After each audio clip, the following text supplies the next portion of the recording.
Thanks everyone for joining. We've got a great webinar set up today on GIS and GPS enabled construction inspection.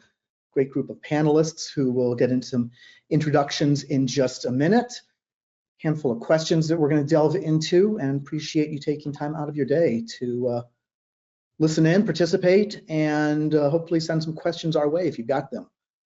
So we've got a great agenda today. We've got folks from Seiler and Infotech who are going to give a little bit of background information, and we've got 4 representatives from 2 companies. We'll get into that in just a minute, but you can see the topics on screen here that we're going to go through somewhat systematically, but we might bounce around a little bit, talking about how the planning and design phase into construction is becoming much more digital, and the workflow opportunities, let's say, and challenges around that.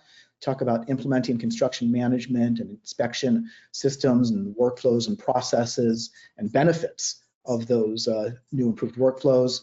Talk a little about reality capture and the integrations of those into the construction management and construction inspection processes. Talk about how GIS is enabling and extending some of the methods and processes and benefits of digital project delivery, and certainly some topics related to bridging data, bridging information across and between departments, hopefully breaking down silos, or at least connecting silos. And like I said, towards the end, time for questions and answers that pop up throughout. So please do send us those questions as you as you think about them. And like I said, if they just really have a lot to do with the topic at that moment, I might throw them out to our panelists. So like I said, we've got a great group here. I mentioned Joe and Ron from Seiler and Infotech respectively, Greg Furman from CNS Companies, as well as Pash Supabrami, Travis Klasna, and Bryce Hirschman from JEO Consulting Group. You guys just want to maybe give a quick hello, wave your hand, say who you are, and we'll get into maybe deeper intros in just a minute. Just go through order here, maybe Joe. Hello, yeah, Joe Bima from Seiler. I work on the civil infrastructure, business development and solution development side of Seiler. Hey, Ron Perkins, partnerships and channel at Infotech. Great. Greg? That's Greg Fairman with CNS Engineers. Work in our aviation engineering group, and I'm responsible for construction quality control. Great. Pash? Pash Supabrami, also with CNS Companies. I lead up our aviation digital delivery services, which include BIM, CAD, and GIS. Travis? Hey there, I'm Travis Klasna. I'm with JEO Consulting Group. I'm our Director of Technology. And finally, Bryce. Bryce Hirschman, also with JEO. I am the GIS team leader and GIS platform champion at JEO Consulting Group. Wonderful, thanks guys. And like I said, we'll get into a little bit more on your background and kind of what feeds your perspective on the topics we're going to talk about today. First of all, just to kind of level set what the topics are going to be today, GPS and GIS coming together, enabling more efficient construction inspection is really going to be the high level, and we'll go into some of the details about that, how bringing these 2 systems together, the location and contextual capabilities of GIS, the ever increasing accuracy and ease of use of GPS systems, how they're bringing construction management, construction inspection processes to be faster, more accurate, more efficient, and how that's impacting, in this case, 2 construction management, construction inspection related companies working on some pretty big projects. I think it'll become pretty clear throughout this session how the combination of GIS as sort of an underpinning and GPS as the field-based capabilities are optimizing the operations out in the field, improving the ability to oversee projects and understand status, issues, schedule, cost concerns, and certainly empowering the data-driven decision-making that we need to do today. We expect to have data at our fingertips. We expect it to be near real time, and decision-making is expected to be as fast, if not faster than ever, and more accurate.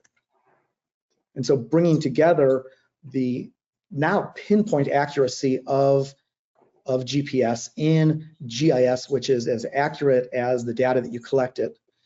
Being able to understand, dynamically visualize in a spatial environment the project management data, the project management systems. You know, I don't use the word revolutionary or revolutionizes lightly, but it really is. You know, when you think about construction processes maybe 5, 10 years ago, certainly, where these technologies were not commonplace, and see the way construction management is being implemented and used today in the field with these capabilities, it truly is revolutionary compared to just a few years ago. And so through conversation today with the 4 industry representatives, and then Ron and Joe representing technology providers, I think we'll get a pretty clear understanding of what the challenges are that are being experienced by the range of construction professionals, the field engineers, the superintendent, the people in the back office or maybe even corner office who are making all this come together. I think we're going to get a pretty good understanding of the challenges and certainly how these solutions are helping to overcome them. So without any further ado, you know, the first question out to this panel, and like I said earlier, I want to use this as an opportunity to understand a little bit more about each of you. You know, how efficient is data workflow today from design to construction? And today being both, you know, what you're maybe seeing from your inside your own company, what you are seeing from your clients who probably have a range of capabilities and expectations and technical know-how. And maybe we'll start off here with this question, this topic, going out to maybe Bryce and then Travis. Let's switch the order on that one, Mark. I think we had kind of prepared Travis to go first on this one, and I'll clean up. No worries. No, I mean, I can chime in. So, you know, I think in my role from a director of technology perspective, we're always looking to try to figure out how we can do things more efficient, what our processes look like, how things can, you know, just be streamlined. And when you look at the efficient workflow from design to construction, I think that it really depends on, if we're looking at our own internal process, kind of like Mark mentioned, that process, you know, we're really just scratching the surface. You know, there's a lot of integrations between the CAD platform and the ESRI platform that we can do and take advantage of. There's a lot of stuff in the field that we can take advantage of. Currently, I would say for us, we're doing a lot from the digital as-built perspective. We're still probably using a lot of the traditional plans, but we know where we want to go and how we're going to take some of those steps to make that design process more efficient. But for our clients, you know, it really depends on where you walk into and what their current setup is, and even if they have GIS or not. So we're able to help them, you know, with all sorts of different workflows and different efficiencies. But I would say right now it's at its infancy. The opportunity to gain efficiency, there's a lot that can happen there yet. The opportunity to gain efficiency is at its infancy. I would agree. Yeah, Travis hit it pretty good. The details, and we'll get more into that as we go along. But the initial efforts have been very, very promising. Focus has definitely been more on the construction inspection side of things. Okay. Posh, Greg, you guys want to maybe do a little bit of a little more background on yourself and how you see the state of efficiencies, the data workflows, and maybe specifically around the design to construction process? Greg, I'll take a stab at this first. So in my role, I work a lot with data. And I think right now, I guess the inefficiency is there's a disconnect in data transfer. We often, we just transition from an age of paper to PDF. And now we're going from PDF deliverables to something that is more data centric, like GIS. So for me, this is the saying that I've heard in the industry: PDF is where data goes to die, right? So once you publish it to PDF, the data is dead. We can't extract that anymore. So that's where the disconnect is, and that's where we can improve efficiency. Things aren't geospatially located. It's just a stamp in time at that point.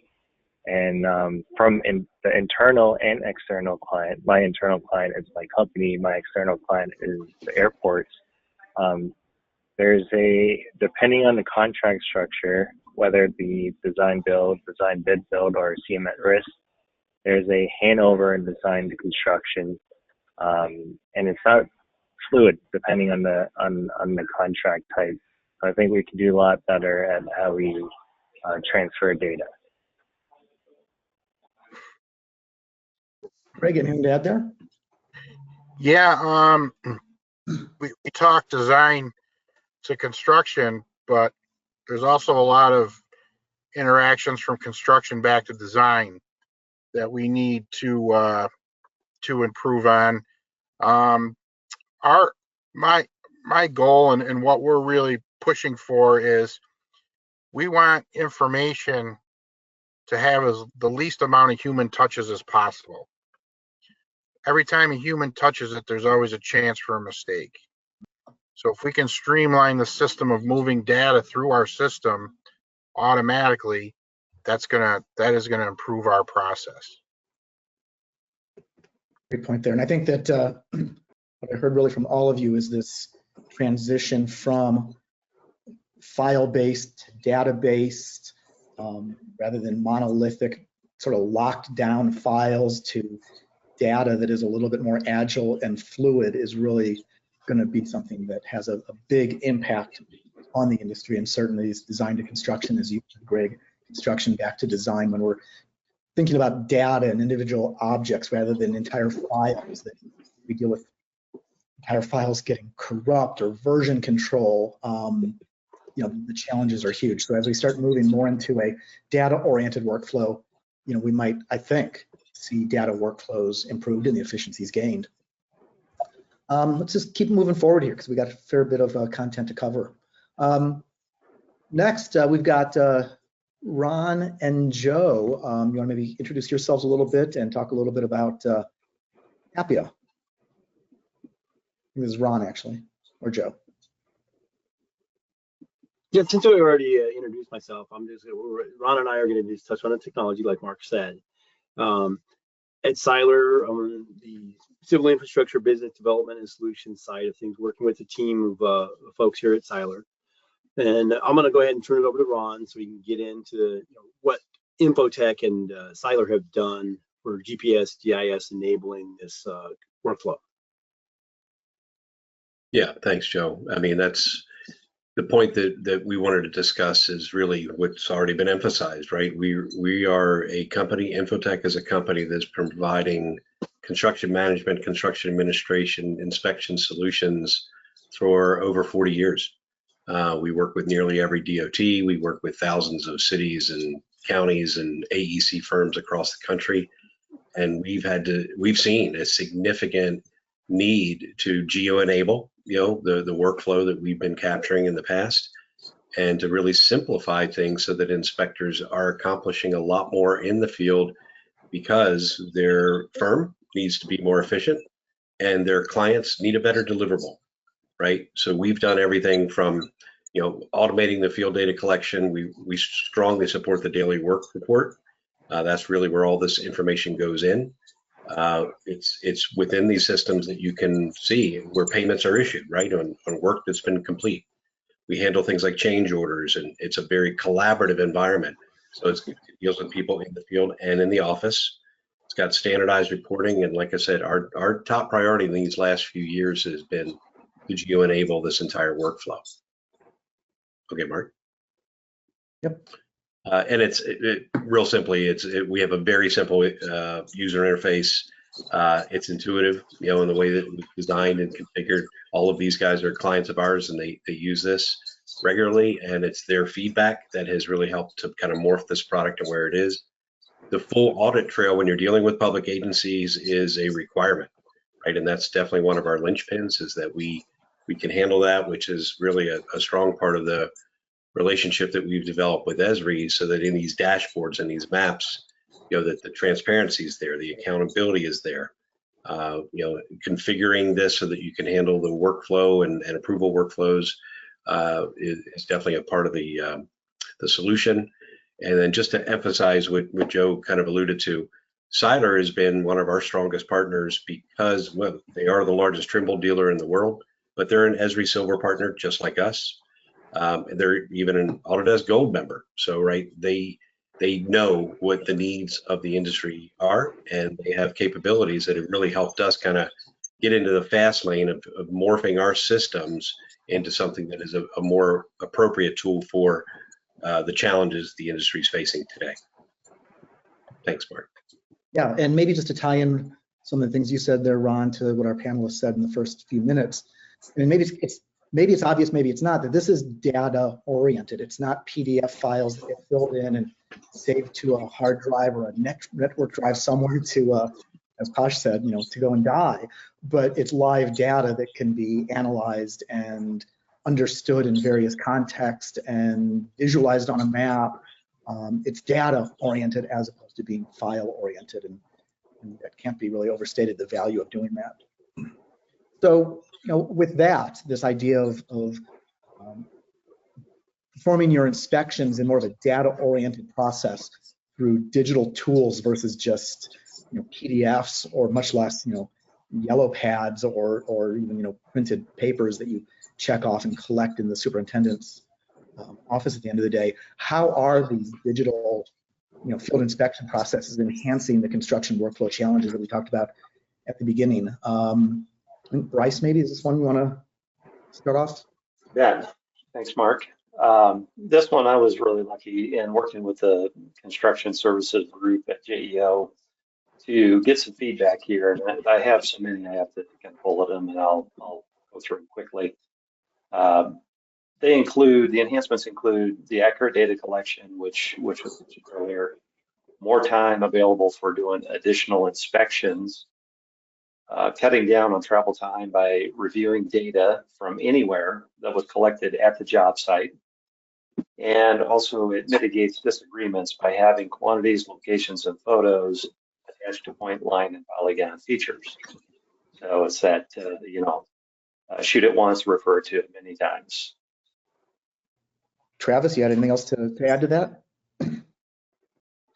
I think that Bryce hit pretty well, but I mean, overall, for us, it's another tool in the toolbox. Our folks have done things the way they've always done it for a long time, and adding a GNSS device such as the DA2 and an iPad with field maps, it's really just allowed us to do things in a different manner and to look at things in a different way. And like Bryce said, the ability for us to communicate from the field to someone in the office, because they can see exactly what we're doing pretty much instantly, it's really beneficial. It's helpful. So there's just a ton of things I think that we've enhanced our workflows with, and we, every time we see something, we get more suggestions, and we feel like there are many ways that we can continue to improve ourselves. So it's fun to be part of. Great. Greg, you're actually out in the field today. Before we started the webinar, chatted a little bit about how you're out in the field quite a bit, and that field is all over the country.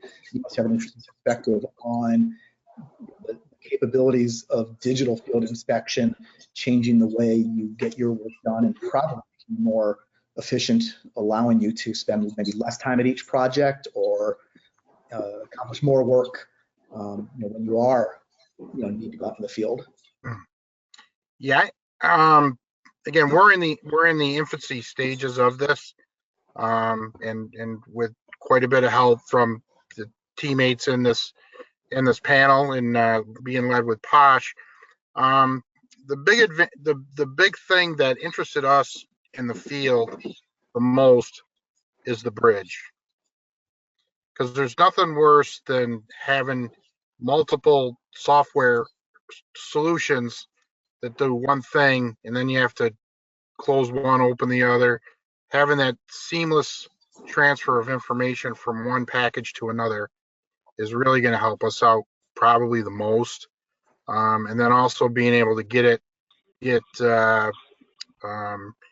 I'm probably speaking for one or two people. Our designers don't always get everything right. And then we got to get the information, what's really out there, back to them, and we can get it to them there a lot quicker and a lot more accurate. And you mentioned the bridge, that's GeoBridge, which I think we'll get into a little more details later. Tosh, do you want to wrap up this question? Any thoughts? I think like the big keyword is accuracy, right? When you introduce digital field inspection to a project, you're capturing more accurate data. And while you're doing that, put yourself in the shoes of the boots on the ground inspectors, where they're writing in their field notes. And me, I have bad handwriting, so sometimes when I go back on my notes, like, did I write that correctly? So if you're typing that in the field maps, you know, that data is input and it becomes a draft copy in Appia in the daily reports, and then someone on the construction management side has to QC that before it publishes to the project. And a lot of the digital field inspection also allows us to capture photos. Like back before using field maps, I was taking a bunch of photos, right? Because we're on the airfield, we work with airports, so we are limited time on the airfield. So you're just capturing photos, and then you have to come back to office and organize that photo. But now you can tag it for each project item or each point that you capture. And the data is just granular, so you can easily go through that data later on. Makes a lot of sense. And I got to think that some of this has been accelerated across the industry and probably within your individual companies in the last few years, as COVID, initially required us to get work done without sending so many people out into the field, without sharing information physically, but we had to adopt digital processes. So, in retrospect, that might have been the upsides of the lockdown, was that it kind of forced us into some digital processes, and they're proving to be long-term. Let's see here. I think we got Ron again. You can talk a little bit about some of Appia's document construction data capabilities. Yeah, and to pick up on what you just said, I mean, I haven't heard the phrase tipping point in a long time, but I agree with you. And frankly, we saw a banner year, I mean, right behind COVID, because everybody had to do more with less. Everybody had to do more remotely.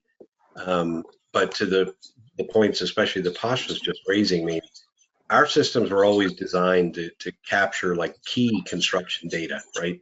Daily work activities, the items that were placed, and mostly we were worried about making sure that we could prove the work was done, because that's when a payment is issued, right? So we're helping our clients manage the workforce and equipment that's there at the site, a lot for the same reason. Capturing changes, looking at force accounts and utility work, and then Posh mentioned photos. I mean, to this day still, I mean, you're going to get pinpoint accuracy. You're going to have all the metadata about the item that's going to come from our system, but still there's other backup documentation that people want to have, and this will live forever, right? I mean, you've got photos of installations, particularly things that are put under the ground. So it's a lot of documentation. And again, like I said before, by geo-enabling that information, plugging that into ESRI, and I should have said when I was speaking before, that's why ESRI is moderating this, because very frankly, nearly all of our clients at the end of the construction cycle want this data in their ArcGIS environment, right? That's where asset life cycles continue forever. That's where asset management systems are based. That's really what we're trying to do, is streamline what happens during that little construction window of time, right, between design and asset management. So next slide there. And then same, I mean, so we document it, but then we report, right? The daily work reports are automated. Doing material testing, these are the things that, again, I mean, it doesn't help you just in the day. This can help you 10 years from now, as you're looking back, particularly if there's a failure or something else like that. We're documenting, we're capturing all that information. Payments are being issued and distributed from the system because we can prove without a shadow of a doubt that the work has been done. Change orders are managed very well in the system, because they're inevitable. I mean, whether it's a design issue or a field issue or something, but change is going to be something you just have to address. And then any type of attachment that's going to just support the decision making to make sure that all of those things are kind of locked in together. And as I've said numerous times now, by geo-enabling all of our systems and then being able to put that GIS data in there, it's going to be able to provide something that's a far better deliverable for our clients, whether they're a consulting engineer or AEC firm, to their client, right? If they're working directly with the city or the county or the state. So thank you. Yeah, and a question came in that you sort of answered with the screenshots here. And we'll maybe get to it later in more depth, but essentially the question was, how does an engineer, I'm reading it here, keep control of a sealed design without being in PDF format or hard copy? So the point that you're kind of showing on screen here is that your data gets entered in, mobile devices. It gets, analyzed and visualized and understood on a desktop. When you do need to produce a report, when you do need some kind of hard copy to deliver as part of the contract or put into your archives, the data still exists, but the report is a view of that data at a point in time. It's much different than just taking a PDF file that has some form fields in it that you fill in and just becomes, essentially a lockdown PDF value. That the question of how do you still work with PDFs and hard copy when you need them, Appia generates those reports potentially in PDF to prove those points in the contract and validate, if you will, delivery. Yeah, I mean, obviously, again, we've been doing this for a long time, and we've seen the transition, obviously, from paper and logbooks and things like that into PDFs and in spreadsheets and those types of things. And working with these clients that we have here on the panel, they've been part of that whole path, as is the entire industry, right? But and Travis mentioned it earlier that some of this is in its infancy. But in our discussions in preparation for this conference, I mean, Posh brought up a great point in that, where this is all headed, right, is so that the data can now modify the design file, the CAD file, the BIM file at the end of this, instead of just markups, PDFs, right, and things like that just say, well, this is where it was designed and this is where it was actually installed. And now I'm trying to reference two different documents, as opposed to taking the data out of all of that. Attach the documents for sure, attach the photos for sure, make that all part of that story. But can you modify the data? Can you modify this so it really can become this living, breathing thing, right, of what was actually performed and what exists today? So I think it's maybe a little bit beyond infancy with some firms, right? And I think it's still early adopters in other firms. So but it's a fun path to be on right now.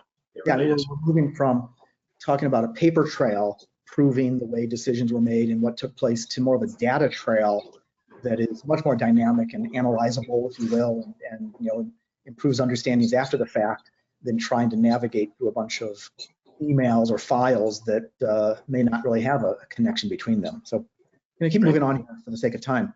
So back to our construction professionals, what efficiency gains are you seeing perhaps across departments, so kind of internal to your company? What efficiency gains, what benefits are being delivered through this type of digital workflow that we're talking about? So a little bit more back to what we started at the very beginning, sort of your internal challenges and benefits are you seeing? And maybe we'll start with Travis. In your role, you're probably seeing at both a high level and an implementation level some of these challenges and more efficiencies. Yeah, I mean, I can give an example of this, and I'll just tell a little story. So we've been working with some of our clients just on this digital as-builting process and what it looks like to go from design to construction, and then from construction into like an authoritative data store. And one of the things that we found that was really interesting is that sometimes from a design to construction handoff, you get your PDFs and you get your traditional workflows and your traditional as-builts. What we're finding is that those as-builts were then redrawn into their authoritative data system, which was in GIS. And the lag between the as-builts provided by folks in construction to when those actually were shown as an authoritative layer in their GIS system could take upwards of 2 years. And that timeline with this process can be pretty much reduced to instantaneous by just tracking the life cycle. You know, you might take your design data and import it into GIS as a proposed feature, and then you might use a life cycle on that to say it was as built, or, you know, it depends on your workflows and how you want to do it, but it gets folks talking. I think the biggest challenge to this is people have to realize that we can't say that this is how we've always done it. And those workflows and processes inside of organizations have to change a little bit to make these efficiencies happen. And, you know, just, you know, one thing that I'll mention that I will share, and this is a great vision by a client that we're working with, but their vision is basically design it, convert it, display it, confirm it, meaning you'll hit it in the field with your GA2s, then we can display it again, and then we can submit it as our record drawing, or we can get it to authoritative data layers. And they want to do all of that as just a streamlined workflow. They don't want to have paper trails or any of that. And so I think at one point in time, we had 6 or 7 different departments sitting in a conversation just to make that workflow possible. And so you got a lot of red tape to cut down, but once you get through it, I mean, you're saving tons of time for these folks. Posh, anything to add from your perspective, either, you know, your current roles? Yeah, so for me, when talking about efficiency, I like to look at the inefficiency, because that's things that you can improve to make it more efficient, right? And I think, like, as Travis alluded to and Ron did as well, with as-built, typically in our department, we kind of operate in silos, where the design team will design the project, and then the construction team with Greg, you know, will go build the project. And but how do we hand over back that accurate as-built into the design models, right? That's where GIS can come into play. We capture, I gave this example before, but let's say we design a mailbox, right, at a certain location, but the mailbox was installed 5 feet down. All right, I can either mark that up on a plan sheet and then hand it back to the engineer to put back in the as-built condition, or I can pinpoint that with GPS accuracy into GIS, and then that through the connection between ESRI and Autodesk, I can now read that in my AutoCAD file and fix that point. So it helps with the efficiency of the handover for as-built. And then from the client point of view, if the client is managing all that data in GIS, why have them go out and recapture that data? They can just take in that feature, and we're just handing it over. Yeah, and you bring up in the industry, as-built are kind of an, you know, after it's built markup documentation process. You know, very often during the construction process, the as-built are not being updated if you're waiting to the end, and then you're trying to remember back to what you did and why you did things differently than as designed. Whereas if you're capturing this information and, like I said, using GIS to understand the location element, your as-builts are truly living. At the end of the project, you're, you know, essentially pushing a button, maybe doing a little bit of review. The question that came up, I want to throw out right now that, you know, we talked a little about GIS in this last little bit here. Question of, do these integrations rely on enterprise GIS? And I'm going to assume, you know, that means, you know, an enterprise versus a SaaS cloud-based GIS implementation. I don't know if Travis, Posh, or Ron or Joe want to try to take that one. I got to think that you guys are probably the panel of the 4 who I can take a stab, and then if Joe or somebody wants to chime in, or whoever. Go for it.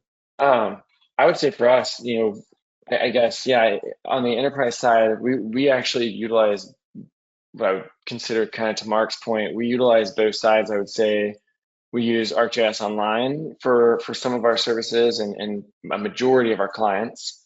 So ArcGIS Online is kind of a foundational element for us on the data collection side. And then we also do utilize the ArcGIS Enterprise with Portal Server installed on our end. So both are possibilities, but both of ours do evolve around utilizing an ESRI solution for our processes. And I'm not sure if anybody else has other methods, but I would say you can get into either solution. Yep. Well, I I'll can just add add on from. to that. No, go ahead, Posh. Yeah, sorry. I was going to echo on to the GeoBridge tool as well, because for us to run GeoBridge, we need to run a notebook from the Seiler side, and I think that requires token, which I don't know the ecosystem of ESRI if you have to set up enterprise for that, but at the end of the day, field maps that's a web map, right? So you can that data is accessible even if you don't have enterprise. But Joe, you can add on to that. Yes, actually, with the technology we're talking about now, even though we're stepping back and looking at the whole needs of the market and stuff, it's ArcGIS Online side of things. So, Joe, I think you were going to pick up with this slide, or is this Ron? I think it's my last slide. Okay. And I wanted to pick up on that conversation too. And Travis, I appreciate what you just said, because we obviously selected JEO and CNS to be part of this panel for a reason. JEO is working with some cities that are very advanced, right? And they're leading the way and their expectations are high. And then they have other cities and other clients that are not, right? So whether it's the word you used before, Mark, revolution, or the evolution, or somewhere in between, I think that's what we're all experiencing right now. I know I just came back from the ESRI Southeast User Conference last week, and I can tell you, in some of the cities and towns and people that I met with, they run the gamut. Some of them have one person that does GIS, and they do everything GIS, right? And most of them didn't even know that much about construction. Then I dealt with other cities that had 9 people in their GIS department. So you know that their expectations are going to be quite higher, right? And I think that's the key right now is this is happening. The demand is there. The early adopters have adopted, right? And the transitions have taken place. So just lastly, with our systems, I can mention feature functionality all I want, but really, what do people really want to know is by using our system and tie it with all this data, we can get people paid accurately and on time, right? And it was already mentioned where we can help to finalize a job faster, right? Instead of taking years, as Travis mentioned, we can help you just close the loop in days, right? It is proper stewardship of taxpayer dollars. We do a lot of work in the public arena. There's no doubt about it. And which means that it's being funded by the government. I mean, IIJA is a great example. We work with most of the DOTs, so a lot of that money is being funneled through our systems. And there has to be accountability there and transparency, which goes back to the conversation we had before about ESRI. And then compliance and that audit trail. We've got to protect the owner. That's really been our credo from the beginning. That's how we started as a company, and it is still something that we take pride in today. But these are the guys that are servicing, JEO with so many cities and counties and towns, and CNS with just about every airport in the country. Whatever they need, you can provide. Wherever they're going, you can lead the path. So that's why we just want to develop tools, interoperable tools that can work with the hardware, that Trimble's got, and the software that others have, and that ArcGIS environment that, quite frankly, is just about universal, right? So, thanks. So I'm going to maybe keep the conversation going here before we go into the next one. A question of how is the data beneficial to the client? Do they need to access all this information in some kind of live, forever Appia system? If it's not static, if it's not hard copy, i.e. PDFs, how does the owner benefit? And question at the core here: does the owner need Appia to access the data that was created during design and construction? And I don't know who that might be. Over to Greg. I can start. And Ron, maybe you can add on to that one. But I think, and I would say low level Appia user, right? Or high level Appia user, so I can see it from the client point of view. You would have to have a user or a user account to access all the project information in Appia. And it's very user friendly.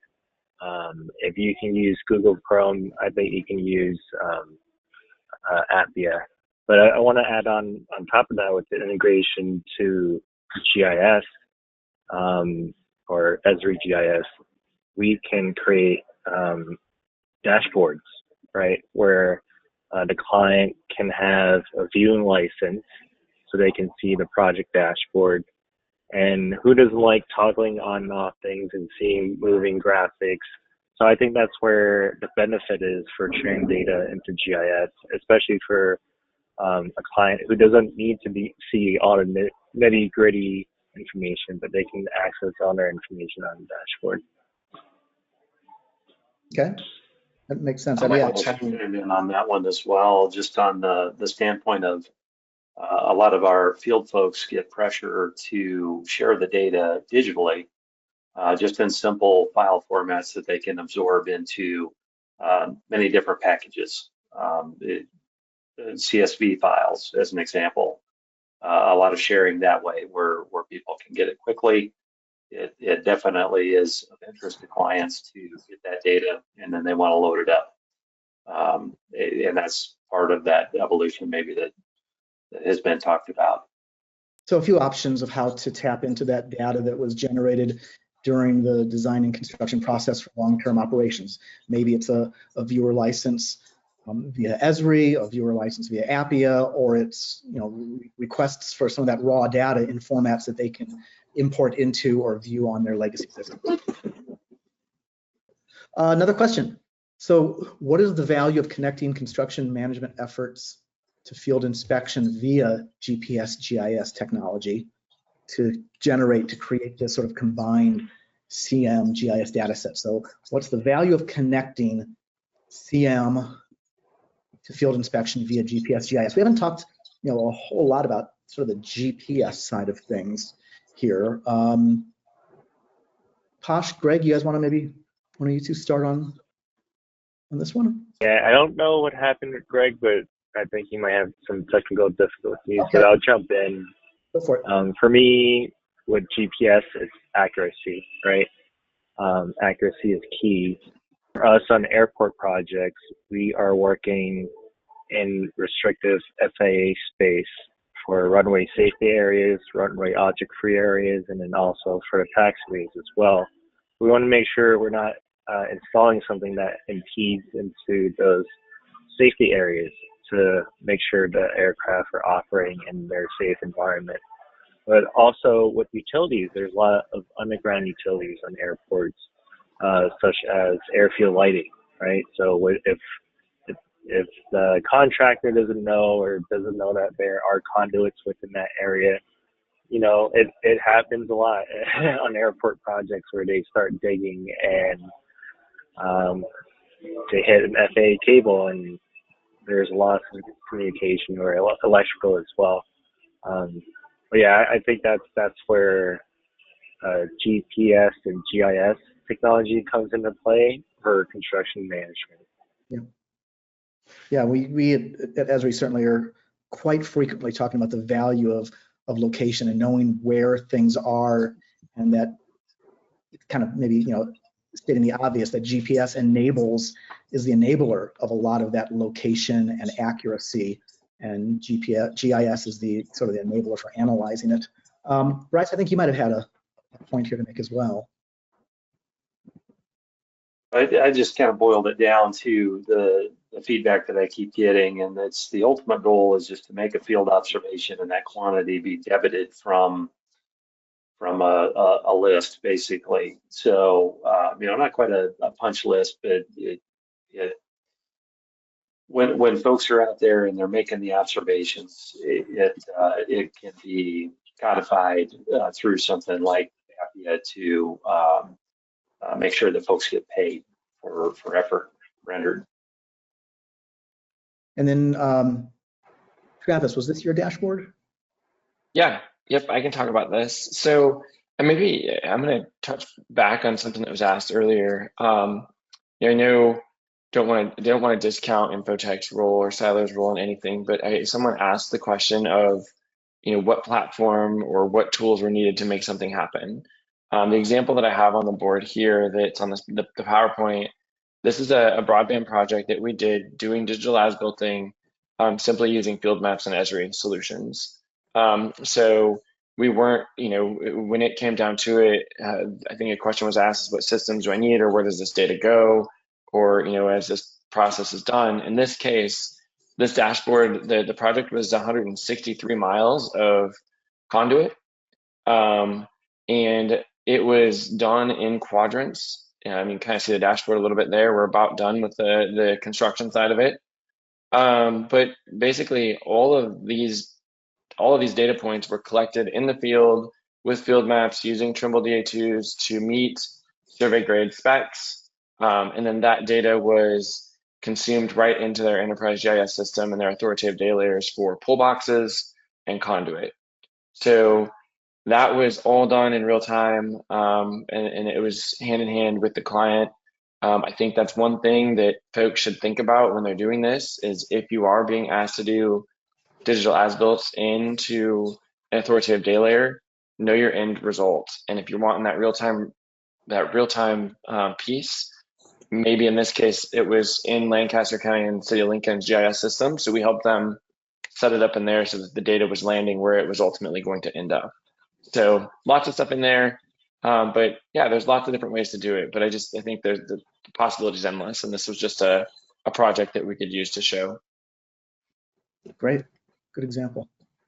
All right, we mentioned Appia. We talked a little bit about field maps. GeoBridge came up a couple times. I think, Joe, is this slide you're going to talk a little bit? Yeah, and to tee this up a bit, to step back a bit, and the Infotech initially worked with Trimble, with the DOTs, to create a GPS-enabled construction inspection solution. Very good solution. Relies on more hardcore surveying side solutions and high-end GNSS receivers. Very good, but Infotech realized, in looking at their market and the profile of construction inspectors, and they needed additional options, because a large percentage of the profile of the construction inspectors really didn't fit, having a strong survey background and using the high-end equipment. So you need more options to be able to address the entire market. So that's where Seiler stepped in with Infotech. So in doing that, we stepped back and we're working with Infotech and said, okay, well, let's look at the people, the data, the processes involved. And we needed to look at the data model, both on the construction management side, and then for where they wanted to go, look at the data model for future digital project delivery, and then also moving into the asset management, operations, and maintenance side of stuff. And we stepped away from that and realized we also needed this to support solid data governance across everything. So we came upon as that probably the best thing that we could do to fit the goals of getting information from that construction inspection process to digital as-built on into operations and maintenance, was to leverage the ESRI Foundation, ArcGIS Foundation. And then out of that pops up, well, probably the best tool to use is field maps. So that's what Seiler did, working with Trimble, ESRI, Infotech, to create a solution for GPS-GIS enabling that allows more options than the solution that Infotech created with Trimble. And there was another goal here also, is to make sure it was a solution that could leverage all GNSS GPS receivers, not just the high end, and not just the Trimble receivers, but everything that is in the market that's capable of high accuracy results. That was another reason why to leverage the ESRI Foundation so that we could do that. So this is not a solution for just Trimble side, it's a solution for folks using all brands of GNSS receivers that ESRI supports. So that allowed us to move ahead with this concept of infinitely connected, from office to field, field to office, across the construction management side, and collect data once in the field and have it in parallel go in the construction management side, but then on to the GIS or asset management, operations, and maintenance side. And so next slide, please. So obviously, as we looked at this with Infotech, we realized that, well, traditional methods in use in the field are highly manual. We wanted to capture the same automation they got when they created the solution with Trimble originally for more of the high-end DOT stuff. that was going on. But we needed to simplify. We very key thing. We needed to simplify it. We needed to automate it so that we ended up with a result that was more efficient, capture more time, and look at data quality. So data governance throughout this was a big factor, and simplifying was a big factor. Next slide. So this is actually where it's a slide real quick on the results for GPS-GIS enabling the workflow. Simply use interface through the ESRI Foundation using field maps in the field, so that the entire construction project is right in front of the construction inspector at all times on their smart device. They're picking off from that project, seeing the items in that project, able to then measure. Once they measure in the field, it's automated for going through the construction management administration side, for all the way through to paying contractors. And then also being that it's on the foundation and into an authoritative database, it's available for operations and maintenance and asset management. So, and then the next slide. This is keying on real quick. Oh, you can go back to the question. Sorry about that. Yeah. That's good. Yeah, we're getting short on time, so I'll let you move forward. Yeah, no, this really was a great few slides to illustrate sort of the really high level system architecture and the workflow and the benefits. So I think these were great slides, Joe. Thank you. Yeah, I think this is essentially our last question here with the last few minutes left. So question here, by reducing time in the field and increasing quality of construction inspection efforts, what benefits do you anticipate from data being entered into GIS in parallel with construction management solutions? So back to our construction professionals. Posh, I think that this was one that you were gonna jump on first, and we'll go from there. Yeah, I think, and there were a few questions that came in that this might answer as well. Accurate capture equals accurate as-built, right? So if you're capturing something in GIS with GPS units like Trimble and field maps, that gets published to future layers in GIS that can then be accessible in AutoCAD through the ArcGIS connection, or ESRI's ArcGIS connection. So from there, we can modify the original model, which is either in CAD or Revit. You can move the elements from there. And I think accurate as-built then branches out to assist with asset management and operations and hand over to a client, which is really important. So I think maybe begin with the end in mind, right? If you know your client wants to manage things a certain way, keep that in mind when you're setting up your maps or your construction activity. So you're capturing all the data that they need, and maybe not capturing a bunch of data that they don't need, right? Focus on the data that they need on the field.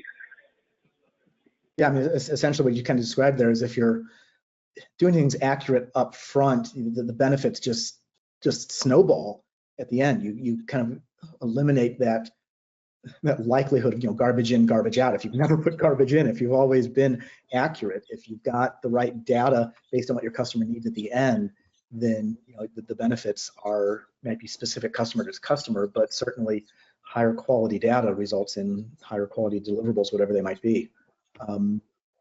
Bryce, any additional thoughts on this one before we maybe get to the last bit here?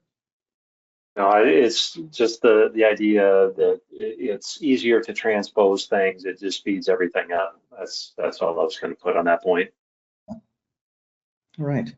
So with just about 3 minutes left, we've got one last slide here. Joe, you were going to maybe just talk to some of these points. We've got more questions, quite honestly, than we can get to in the few minutes here, but do keep sending them. We've covered a lot of topics here. We'll try to get to some of the questions, and those that we don't get to in the last few minutes, we will address and get back to you directly. So when you ask a question, we've got your name tagged to it.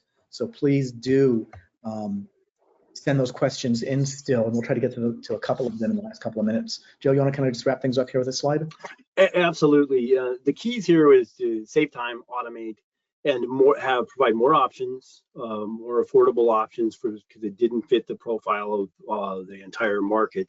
And really, the accuracy is limited by the GNSS receiver being used. you can go high end, you can go in between with the different solutions Trimble and other providers have. But one of the things I would stress is that we say survey grade a lot. It used to have a different meaning than it does today. It used to be, had it locked into the survey workflows, survey engineering workflows. So nowadays you say it's the receiver and then the capability.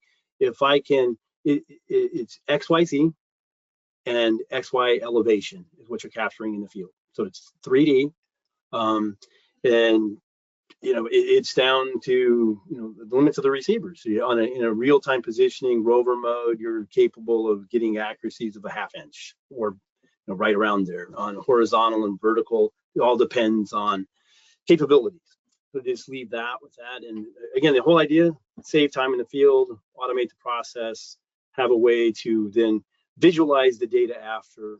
And keep moving forward with keeping everybody in the space as up to date as possible with status, and leveraging it on when you're doing that digital as built, have it move forward into this interoperable workflow for operations and maintenance. Right. So maybe with just a minute or so left here, a couple questions that sort of revolve around the same thing. Someone asking, what's the entry process? Is there a low cost, painless, easy way to kind of get going for these projects that might be private, where you don't have an extensive highway project, but maybe something is private? Another question came in as far as a user-friendly guide for people who do work on highway projects. So maybe just kind of is there an on-ramping process that you could suggest? And I think there's also in the attachments part of GoTo here, the GoTo webinar, there's some information about some additional places where Seiler and Infotech I think are going to be. So Joe and Ron, do you want to maybe just talk about that sort of on-ramp to? Absolutely. With the time we have, we can say, yes, there is. And that was part of the goal here beyond what Infotech did with Trimble initially for the DOTs, was to have more options, lower entry cost, simpler, for the smaller projects and stuff, but it's capable of handling big projects too. We have roadshow events coming up in Chicago, Milwaukee, and Lexington, Kentucky in May and June. That's what one of the handouts is about. Anybody have any questions, get in contact with us. Actually, anybody on the panel and Infotech as well, and ESRI, questions, just let us know, because we're running out of time. Great. And there is a survey that should pop up at the very end here. If you do want to be contacted by ESRI, by Seiler, by Infotech specifically, I think we might even have the construction company's names on there. Please fill out that survey. And again, it'll tag your name to it. We'll be able to follow up with you directly. We'll be able to answer questions that didn't come in. Maybe just leave this on the screen here as the quote of the day as that survey pops up. So please do fill that out. I want to thank everyone. We're at the top of the hour here. We know everyone has got other meetings and activities to go to. Want to thank Joe and Ron, Tosh, Travis, Bryce, and Greg. I don't know if you're back on, Greg. I think it's been a great session, very informative, great questions that have come in, and thank you again.